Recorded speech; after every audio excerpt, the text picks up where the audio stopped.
going to continue with the program, and I'm going to talk about some of the essential aspects of FIP Blues. And I would like to show you this presentation that we are going to see on the screen. I think you can see it from here perfectly. With this presentation, we would like to show you in a didactic way who we are, what we are doing, what is our objective. We believe that we have advanced a lot, but there is a long way still to be covered.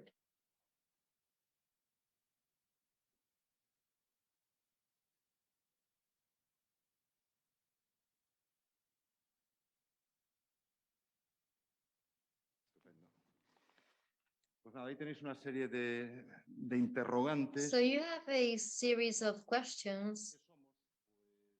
Who we are? FIP Blues is the fisheries improvement project for blue shark and swordfish. And it is a strategic alliance between producers and traders as a commitment to the sustainable development of our fisheries. We have to do it from an environmental point of view, which is very important, but also we believe on the paradigm of sustainability, which includes social, economic, and environmental sustainability.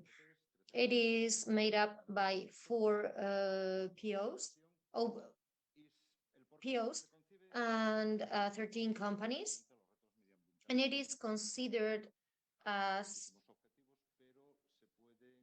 the way of achieving this sustainability. We want to improve the performance of fisheries from a practical point of view in a progressive way, implementing good practices for a comprehensive sustainability. It is a very long sentence, but it means that we are a fleet committed to sustainability, which is the important part for us. And we have a double methodology. We have the methodological tools of the MSC standard and the monitoring by fishery progress. Here you can see what the President Mercedes and the Secretary of Fisheries of Portugal already explained. We have the organizations of producers. You have already heard the figures before. And the association that was created to go hand by hand with the sector in this moment. These companies that you can see here show the solid nature of this project. We believe that it's one of the most powerful ones at international level. Why has FIP Blues been created? We have been betting for a sustainable production for many years, and we are convinced that this is the only way of guaranteeing the maintenance of our fisheries activity. It is true that in many cases we have not been able, or we have not been allowed to transfer this commitment to sustainability to the civil society in general and to the stakeholders. We need to consider that the industry is committed to the sustainability of the fisheries sector, and we have made a lot of efforts to preserve the target species with a pre-assessment by the MSC of the stocks of blue shark and swordfish. In 2018, we executed the framework agreement between the POs and FIP Blue and registration in the fishery progress as a perspective, and the approval of the action plan for the starting of the execution of this plan in 2019. We have a long way to go.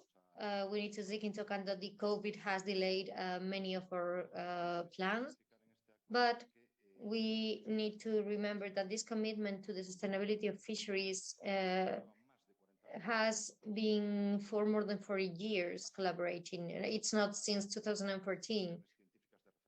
We have been working with research centers, scientifics, with the Spanish Institute of Oceanography, and we had observers on board vessels conducting different campaigns. And this has been the main source for the OPs to take management measures. And we have seen that even if we have been the ones providing most of the information, it has sometimes been against us because, well, at least the sector has been characterized by always accepting the measures that have been imposed. This has also been a pioneering sector in the suppression of shark catches and also on the implementation of specific measures. Mercedes was explaining it before, and we have been claiming for years with no success that other countries like Japan or China and other Asian countries have to apply also these regulations to prevent fin cutting. Also, Patricia talked about another species, and which is the mako. And different measures have been applied on this topic with limiting catch percentages with the aim of contributing to sustainability. You can see here the objectives to take the fisheries to the most acknowledgeable sustainability standards. The objective of the FIP is not certification. It is the sustainability of the fisheries or fishing ground. This is our objective, and we want it to be clear.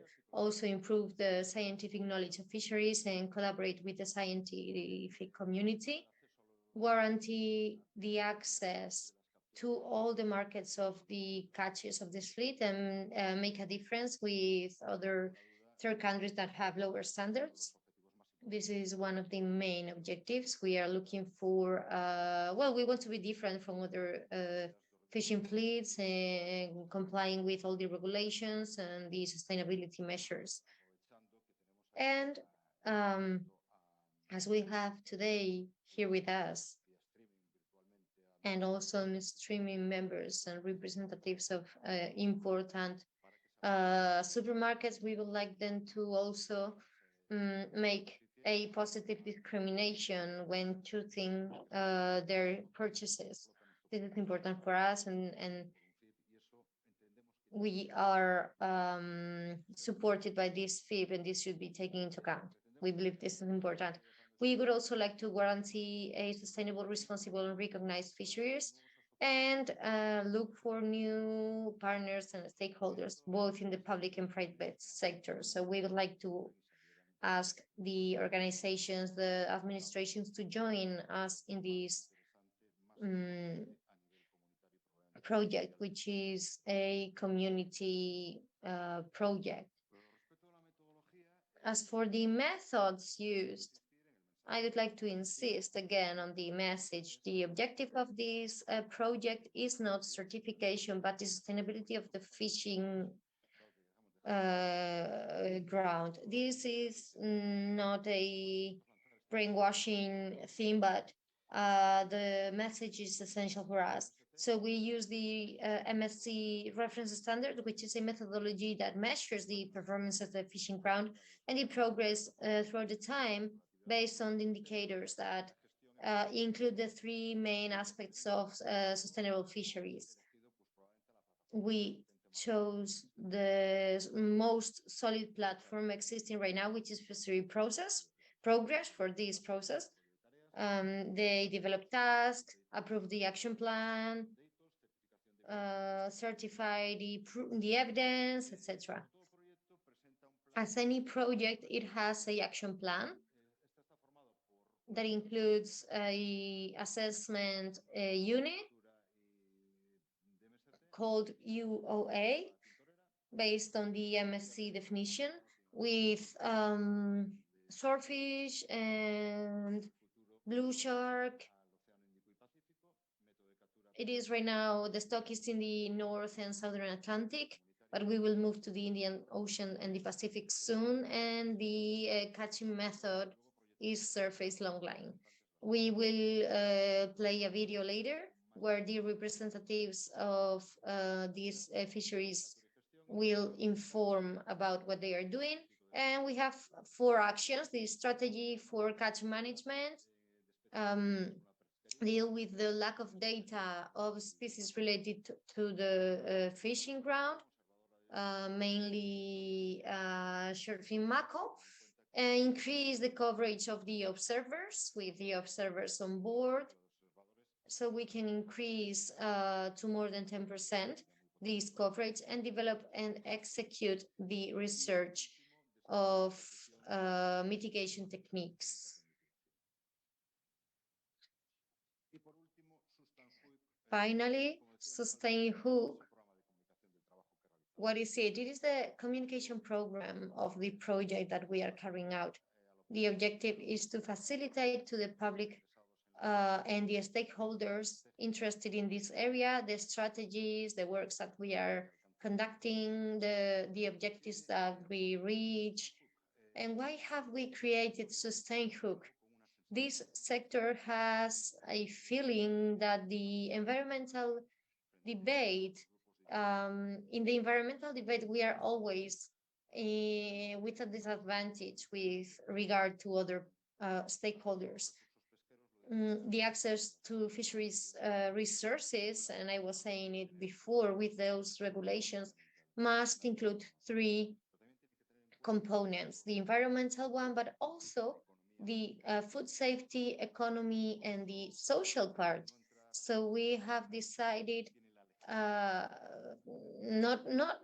are not going to talk about who has the environmental legitimacy, but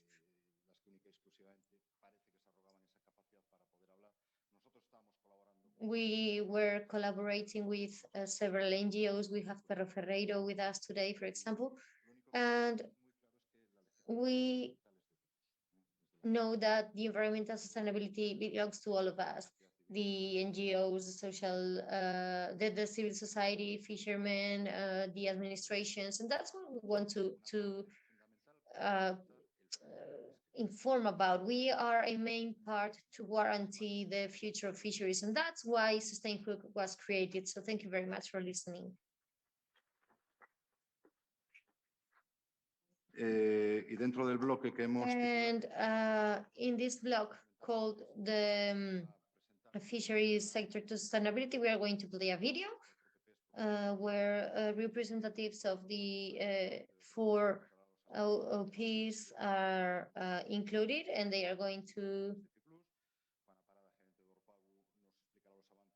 talk about the advances of bycatches.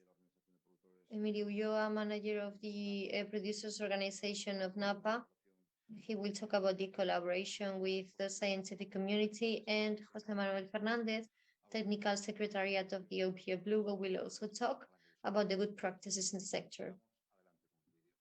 So we can play the video.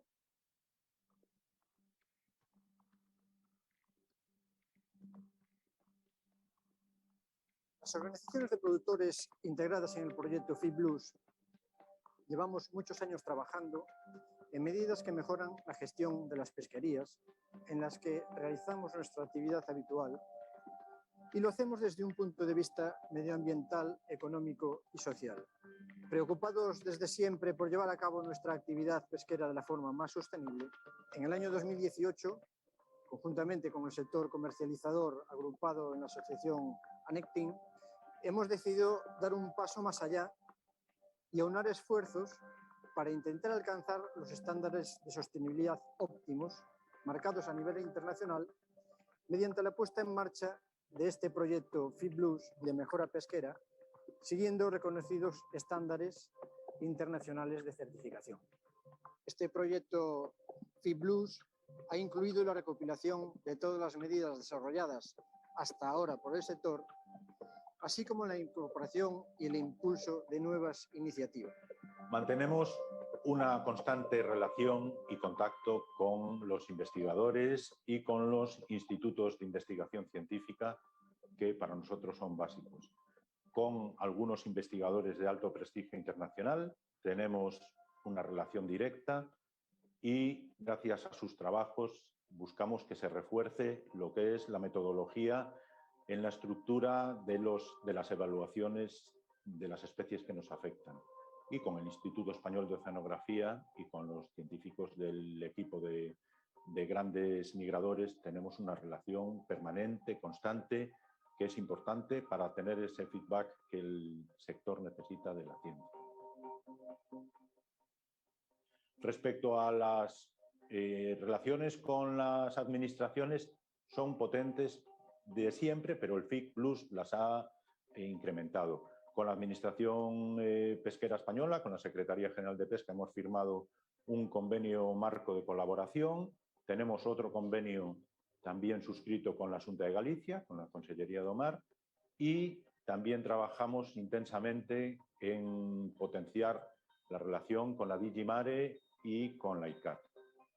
Y respecto a algunas organizaciones no gubernamentales, se trabaja de forma muy intensa con ONGs como pueden ser SFP, Submon, Helonia, SEO BirdLife, IUCN, BBF, y en algunas de las medidas, en algunas de las propuestas, ellos colaboran de una forma intensa y directa.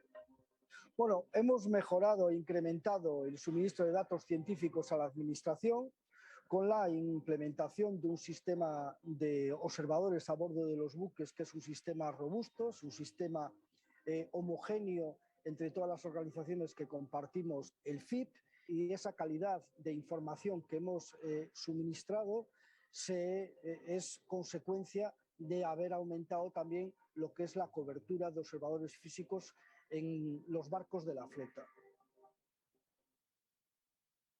En segundo lugar, también hemos puesto en marcha un sistema de observación electrónica que está testado, que está verificado y también nos ha permitido aumentar la cobertura de la observación en los distintos océanos donde opera la flota y en particular lo que ha sido en todo el Atlántico, tanto el norte como el sur.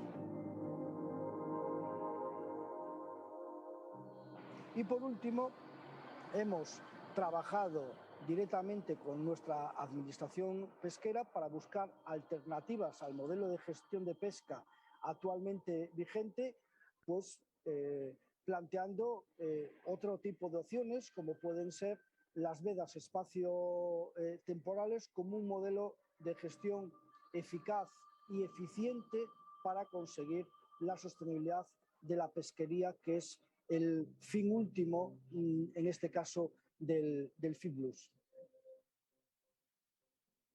Todo lo que hemos llevado a cabo fue formación a tripulantes, talleres con patrones, sobre todo dirigidos a una mejor recopilación de datos, completar un poco de esos datos obligatorios que hay, por ejemplo, en un diario electrónico de pesca, pues datos voluntarios para completar y tener una mejor y mayor recopilación de datos. Y luego también formación a las tripulaciones en general en cuanto a la mitigación de TPs. Por un lado, la formación a tripulaciones en el manejo en el caso de incidencia con tortugas marinas, por ejemplo, se hicieron talleres con una veterinaria experta en anatomía de las tortugas y se le explicó a las tripulaciones pues, la diferencia entre unas especies de tortugas y otras y la diferencia para reducir la mortalidad entre cómo quitar el anzuelo, dependiendo de dónde estuviese clavado el anzuelo, si en la boca, si en la garganta. Eso pues, es una formación que no la tenían y se le dio a las tripulaciones. Y eso pues, está ayudando también a reducir la mortalidad en el caso de interacción con tortugas marinas.